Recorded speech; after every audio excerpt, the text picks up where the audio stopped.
నమస్తే, నేను మీ రాజేంద్ర. బీఆర్కే న్యూస్కి స్వాగతం.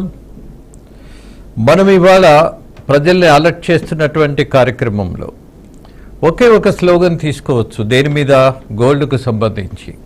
మోసాలు జరిగిన తర్వాత ఏడ్చే కంటే, మోసాలు జరుగుతున్నాయని వార్తలు ఇచ్చే కంటే ముందుగా prevention is better than cure అనే ఆరోగ్యానికి సంబంధించి మనం ఒక జాగ్రత్తను తీసుకుంటాం.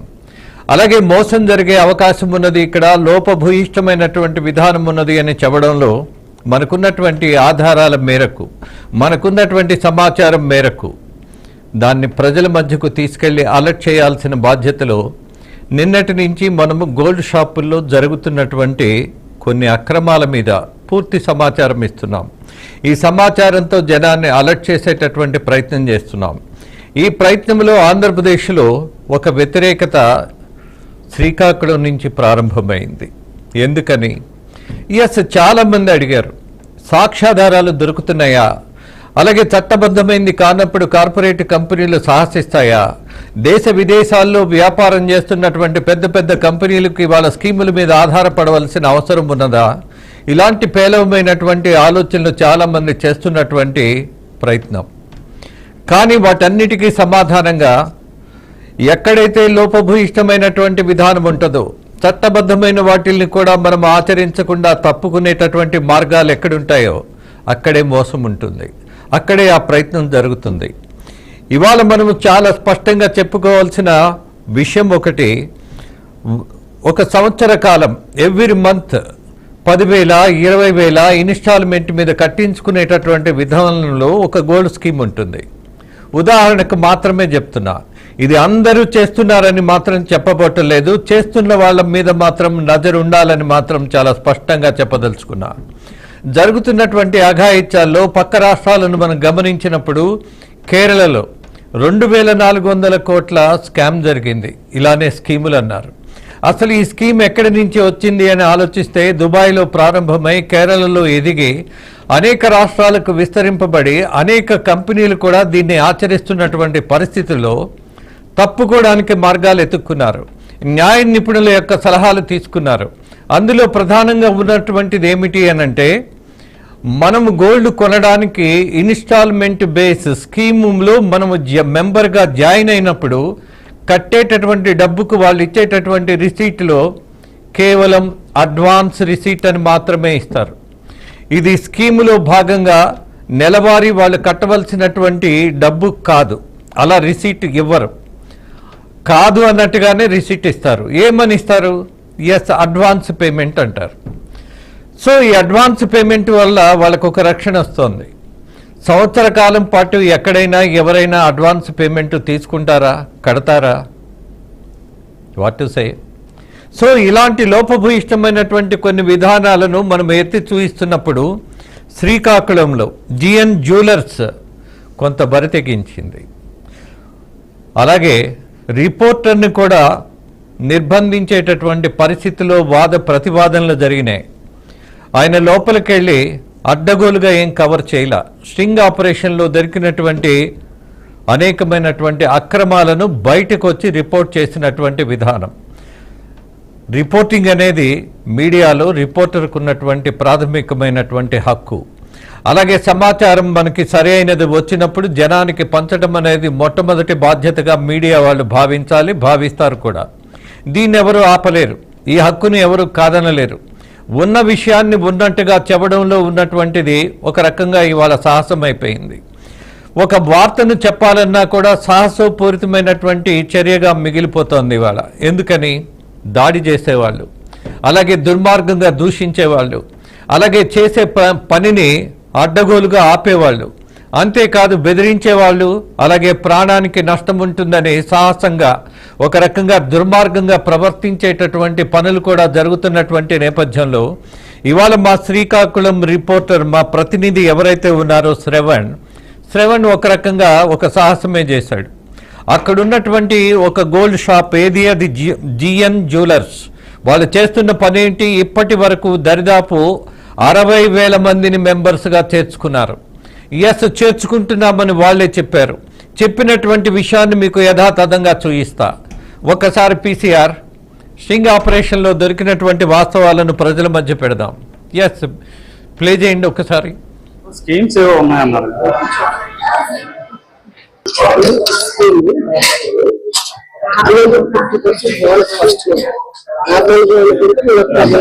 ఫస్ట్ మంత్ 50% బాగుంది. ఇది ఎలా బాగుంది?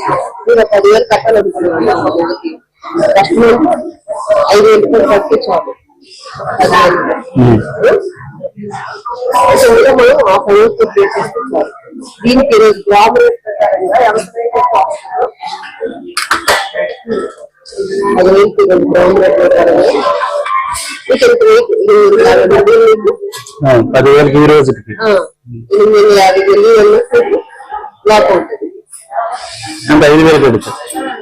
5,000 అంటే 10,000 ఇచ్చినట్టే. 10,000 కలుపుతున్నాం కాబట్టి మీరు 5,000 ఇస్తారు. 5,000 మనం తీసుకున్నాము. 10,000 తగ్గట్టు రేట్ లాక్ చేస్తాం. ఓకేనా? నెక్స్ట్ మంత్ నుంచి 10,000 కన్నా తక్కువ. అలాగే ఇవ్వండి. ప్రతి మంత్ కూడా మీకు అలాగే రేట్ లాక్ అవుతుంది. ఆ రోజు కట్టే రేట్ ఈ రోజు అయితే 11,750 గ్రాములు. మీరు నెక్స్ట్ మంత్ కట్టేటప్పుడు కొంచెం తగ్గొచ్చి కలగలేదు. ఆ రోజు రేట్ ప్రకారం మీకు అంత లాక్ అవుతుంది. అలా ప్రతి మంత్ ఇచ్చే రేట్ కలుపుకొని రేటింగ్ సర్టిఫికేట్ జిఎస్టీ ఉంటాయి. జిఎస్టీ కూడా తీసుకోవడం చెప్తాను. షాప్ చెప్తున్నాను. జిఎస్టీ ఉంటే మనకు 3% వస్తుంది. అప్పుడు మీకు 3,000 రూపాయలు. మాది కూడా ముందు ఉంది కదా. కానీ ఈ 50% బోనస్ అనేది మనకి 5,000 రూపాయలు వస్తుంది. దానికి కొంచెం చూసుకుంటే 2,000 రూపాయలు ఎక్స్ట్రా. 2,000 రూపాయలు స్కీమ్ పడితే 3% జిఎస్టీ ఉంటుంది. 2,000 రూపాయలు చేసుకుని 3,000. అదే 5,000 రూపాయలు 50% బోనస్ వస్తుంది. ప్లస్ 30 మంత్ వెయిట్ పడుతుంది. తరువాత వెయిటింగ్ ఛార్జ్ ఉంది. 0 వేస్టేజ్ అనేది 0%. వెయిటింగ్ ఛార్జ్ అనేది 0. వెయిటింగ్ ఛార్జ్ ఓన్లీ ఒక జిఎస్టీ మాత్రమే మీరు కట్టుకుంటే ఒకే కట్టుకుని తీసుకోవచ్చు. ఇంకేమి ఇది పొలం కావాలంటే పొలం అది ఎన్ని నెలలు స్కీమ్? 11 నెలలు కావాలంటే మీ బడ్జెట్ రెండు ప్రాసెస్ అయితే మీరు ఎంత బడ్జెట్ మీరే ప్రాసెస్. మన స్థామత బట్టి మనం ఎంత ఎన్ని లక్షలు కావాలని కట్టుకోవచ్చు. 1,00,000 రూపాయలు పే చేస్తే 1,00,000 కట్టి 50,000 కట్టే చాలు. దీపావళి వరకు చెప్పలేదు.